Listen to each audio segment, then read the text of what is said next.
అందరికీ నమస్కారం. మీరు ఎలా ఉన్నారు? సంతోషంగా ఉన్నారా? నేను అడిగిన ప్రశ్నకి ఇప్పటికే మీకు సమాధానం తెలిసే ఉంటుంది. నేను మళ్ళీ మిమ్మల్ని ఒక ప్రశ్న అడుగుతాను.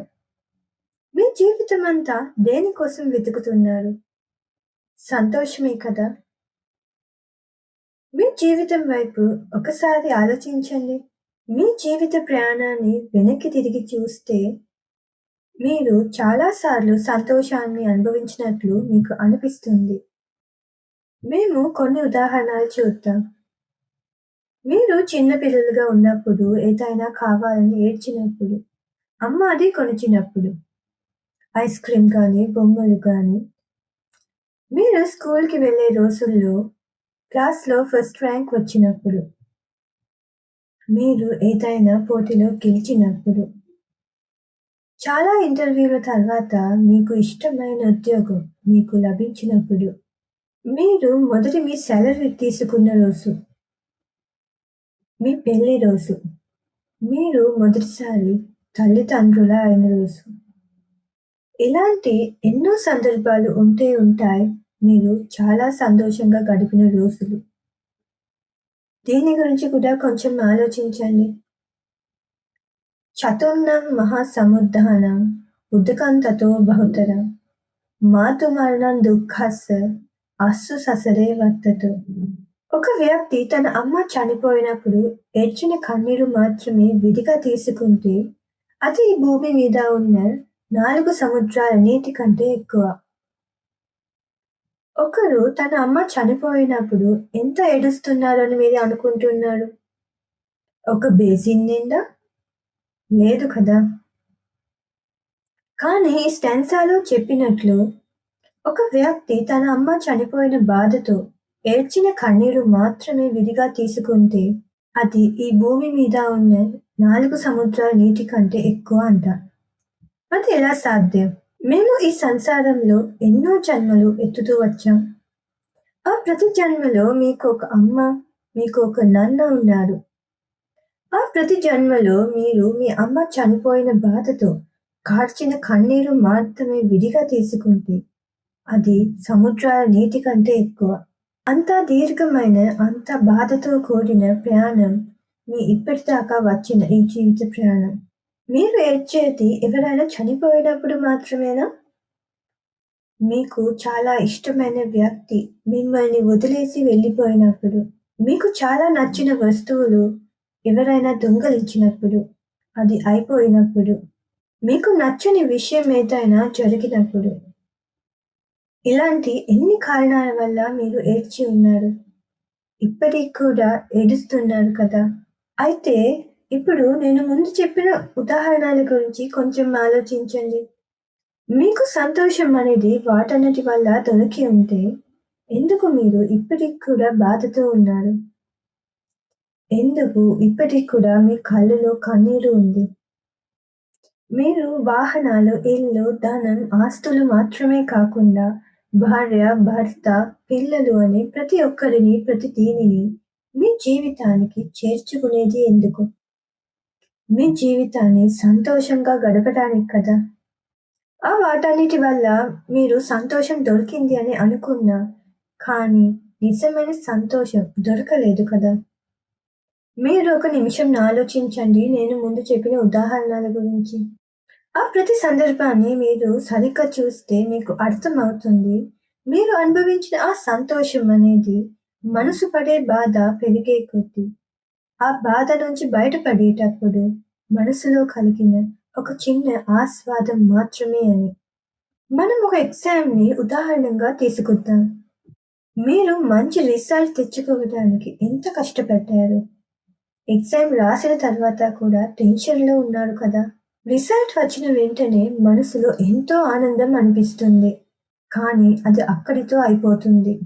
2 రోజులు లేదా 3 రోజుల తర్వాత అది మీకు చాలా మామూలు అయిపోతుంది. ఎందుకంటే అప్పుడు మీ మనసులో ఉన్న ఒత్తిడి ఇప్పుడు లేదు. కాబట్టి మీకు అలాంటి సంతోషం మళ్ళీ కావాలంటే, కాబట్టి మీకు మళ్ళీ అదేలాంటి ఆస్వాదం కావాలంటే, మీరు మళ్ళీ ముందులాగే ఒత్తిడితో జీవించాలి.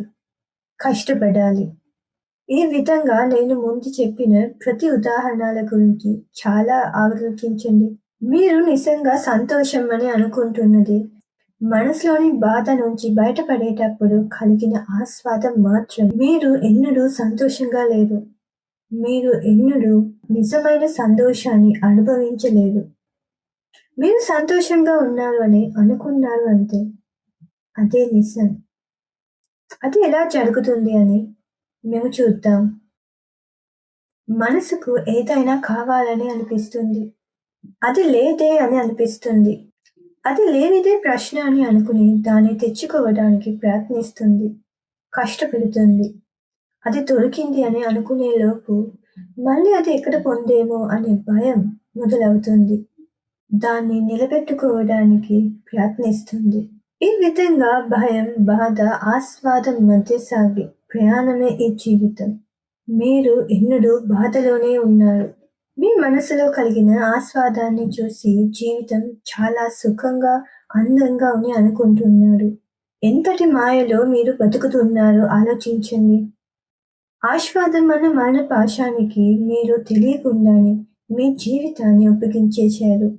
సంతోషం కూడా లేని కేవలం బాధపడుతూ, ఆస్వాదాన్ని వెనుక పిచ్చిగా పరుగులు తీసుకుంటే ఈ జీవితం మీద ఇంకా మీకు విసుగు రాలేదా? ఈ సంతోషం లేని జీవితం నుంచి, ఈ ఆస్వాదం లేని జీవితం నుంచి, ఈ ఆస్వాదం మన పాశం నుంచి మీరు ఎప్పుడు బయటపడతారు? మీ దగ్గర దీనికి ఏదైనా సమాధానం ఉందా? విముక్తి పొందే మార్గం మీకు తెలుసా? లేదు కదా! కానీ మా దగ్గర సమాధానం ఉంది. విముక్తి మార్గం కూడా ఉంది. నేను కూడా మీలాగే ఒకప్పుడు ఆ ఆస్వాదం వెనుక పిచ్చిగా పరుగులు తీశాను. కానీ నేను చేసిన గొప్ప పుణ్యం వల్ల నాకు ఈ సత్యాన్ని అర్థం చేసుకోవడానికి అవకాశం దొరికింది. ఈరోజు నేను ఆ సత్యాన్ని అవగాహన చేసుకుని, ఈరోజు ఆ నిజం అవగాహన చేసుకుని నేను నిజమైన సంతోషం అనుభవించగలుగుతున్నాను. మీకు కూడా ఆ సత్యాన్ని అవగాహన కలిగించాలని మా ఆశ. పునరపి జననం పునరపి మరణం. పునరపి జనని జఠరే శయనం. పుట్టి పుట్టి చస్తూ ఉన్న ఈ ప్రయాణంలో మీరు మళ్ళీ ఒక తల్లి గర్భంలోకి రావడానికి ఇష్టపడుతున్నారా? కామం, ద్వేషం, పగలు, ఆస్తులు కోల్పోవడం, బంధాలు కోల్పోవడం, మరణం, ముసలితనం వీటన్నిటి మళ్ళీ మళ్ళీ మీరు అనుభవించడానికి ఇష్టపడుతున్నారా? ఎప్పుడు మీరు ఈ బాధని మిగిల్చే భవచక్రం నుంచి బయటపడతారు? జీవితం ఒక ఎండమావి లాంటిది. నీళ్లు ఉన్నాయని అనుకుని ఆ ఎండమావి వెనుక రొప్పుతూ పరుగులు పెట్టే జింకకి ఏమి జరుగుతుందో ఆఖరికి మీకు కూడా అదే జరుగుతుంది. మీరు మీ బాధకి ఇక్కడితో ఫుల్ స్టాప్ పెట్టాలని అనుకుంటే మేము మీకు సహాయం చేయడానికి సిద్ధంగా ఉన్నాము.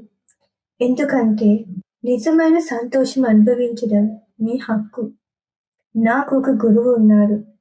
ఆ గురువు దగ్గర శిక్షణ పొందుతూ నిజమైన సంతోషాన్ని అవగాహన చేసుకుని మేము జీవిస్తున్నాము.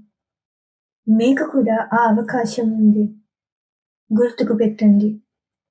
నిజమైన సంతోషం అనుభవించడం మీ హక్కు. మీ జీవితం మీ చేతుల్లోనే ఉంది. మీరు మార్పుకు తయారా? మీరు సిద్ధంగా ఉన్నారా?